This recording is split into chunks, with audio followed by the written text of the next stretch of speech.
it's your boy DJ Wolf here on a Saturday. Looks like a potentially rainy, drizzly, rainy Saturday. I gotta try to find a couple of things I gotta do today. I know I gotta take care of a couple of things. I gotta get the oil changed today. Maybe go hang out with my kid today. My grown-ass son today. I don't know. Maybe I will wait till next week on that. I think I'm gonna take a me day. I ain't had a me day in a long time. I would have liked to go home. I need to go home. I haven't been home since the Cavs won. I know for damn sure if the Indians win, I'm definitely going. Because I followed the Cleveland Indians for a long time. I've been an Indians fan since 1969. Yeah, I do remember because I went to my first Indians game that same year. Okay. So, I've been going to Indians games for many years.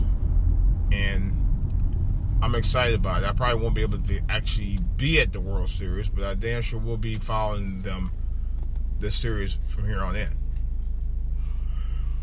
Now, excuse me.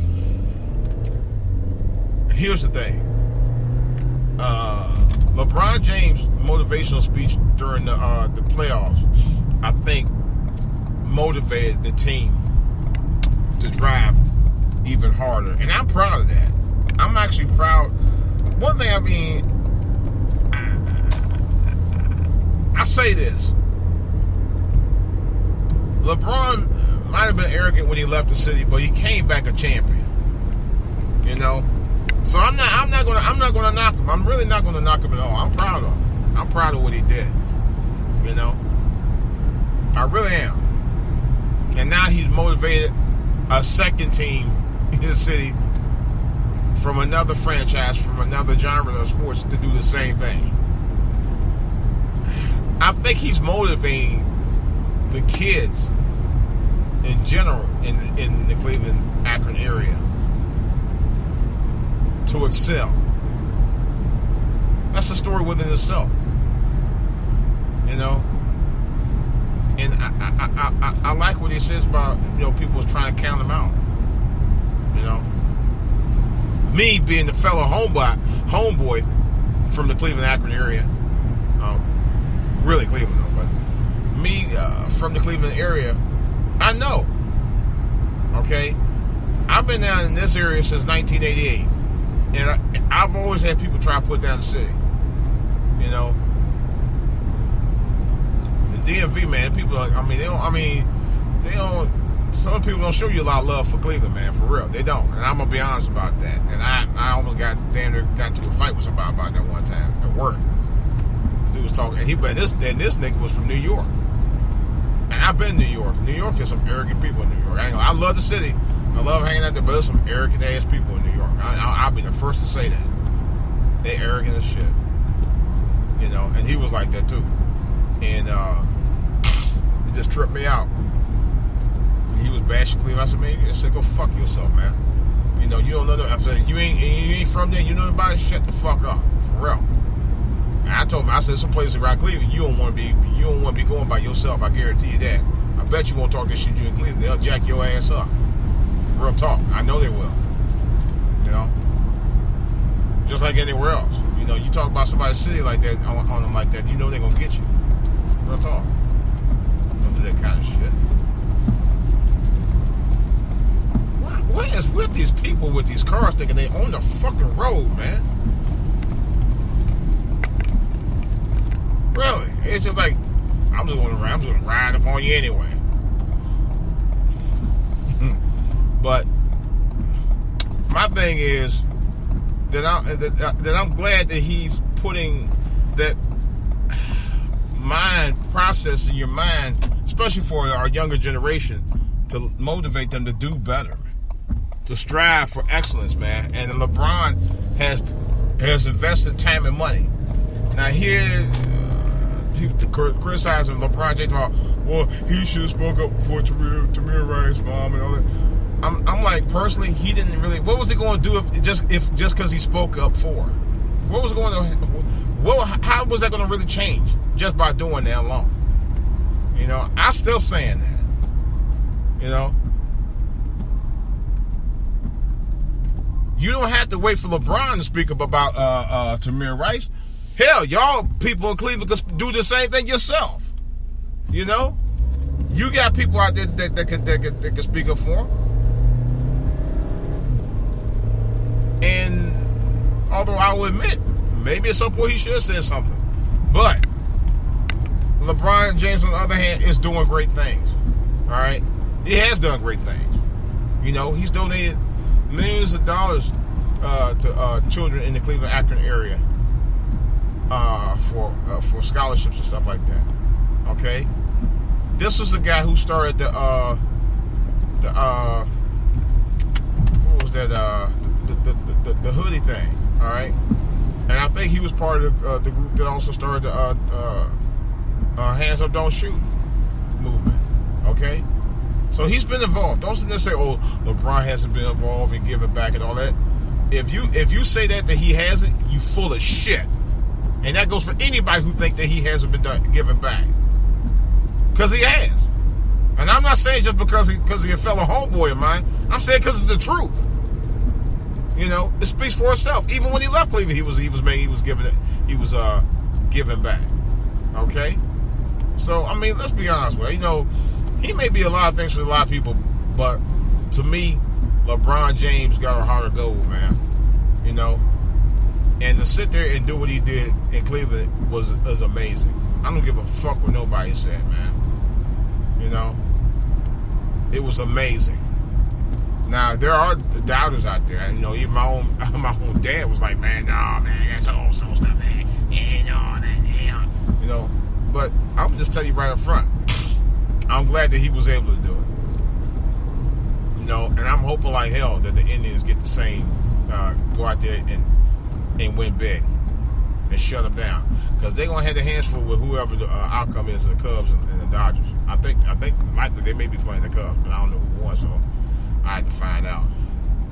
But they got either way, it's gonna be an uphill battle for them guys, because they got the series to deal with now. But they've been shutting out everybody in their path, so you know, I'm hoping for the best. I'm hoping for the best. I really am, for real. I'm hoping for the best. And like I said again, when you see cities like that with teams that go out there and win championships, it only motivates the generation of kids out there, man, to say, hey, if they can do that, I can do that. You know? And I did a podcast a couple of days ago about bad influences, you know, it ruins communities, man, and it does.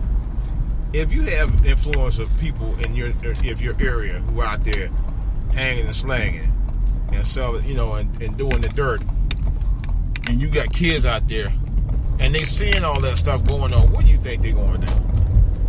What do you think is going to motivate them to do? The same thing you doing. You know? The same thing you doing. But if you go out there and do the right things, man, you know, it's going to motivate you to do better. It's going to motivate you to do good. I give an example. All right. Now, there's at my church, there's a young man. I'm not going to say his name or anything. He's like 16 years old. He's the video production. I got to get a hold of him because I want him to do some stuff for me too. I got a couple of projects I want him to help me work on. Now he actually he does video production. He's heavy doing work in the church. You know, he assists with a lot of different things. He runs the junior usher board. He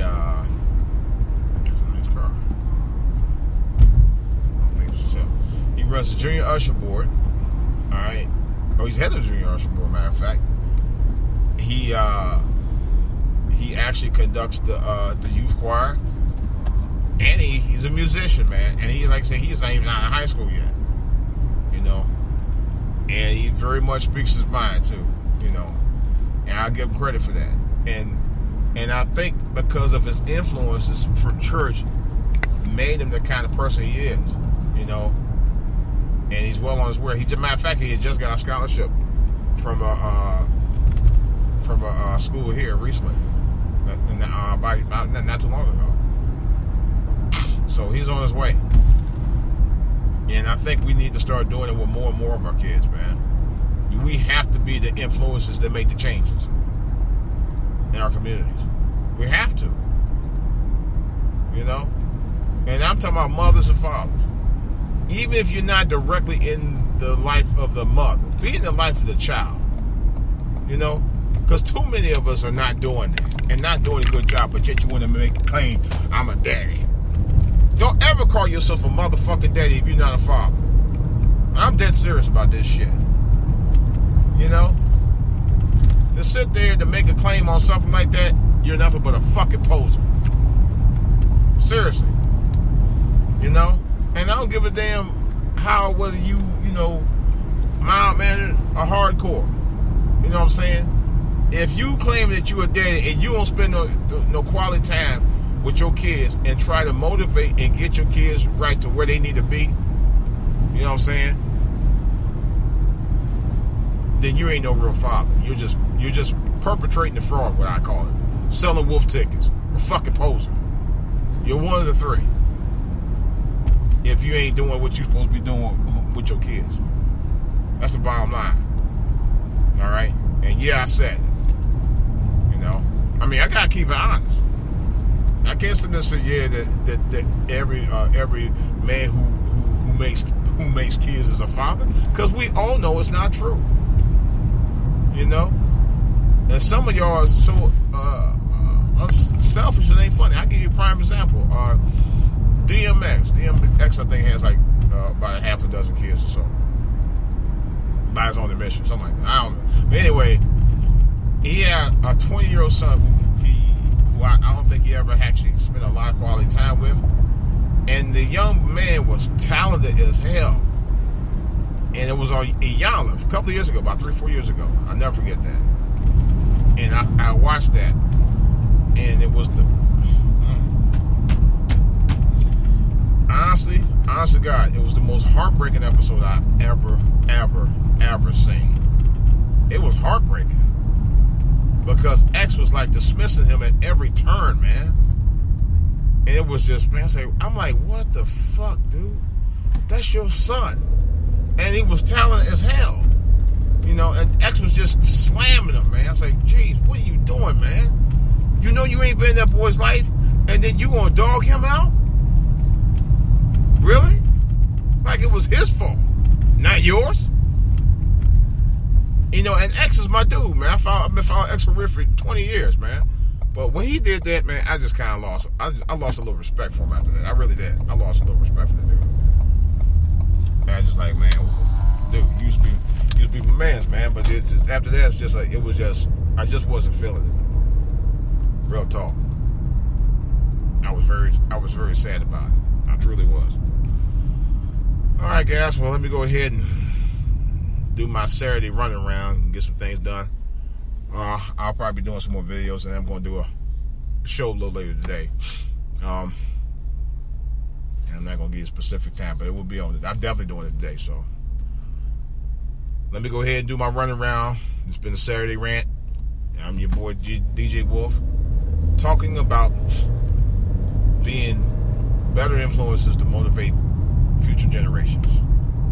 All right, guys, you know how to reach me. DJ Wolf Online, yahoo.com. For all to hear on Twitter. And the YouTube channel is For All to Hear TV. Guys, DJ Wolf, I'll talk to you later.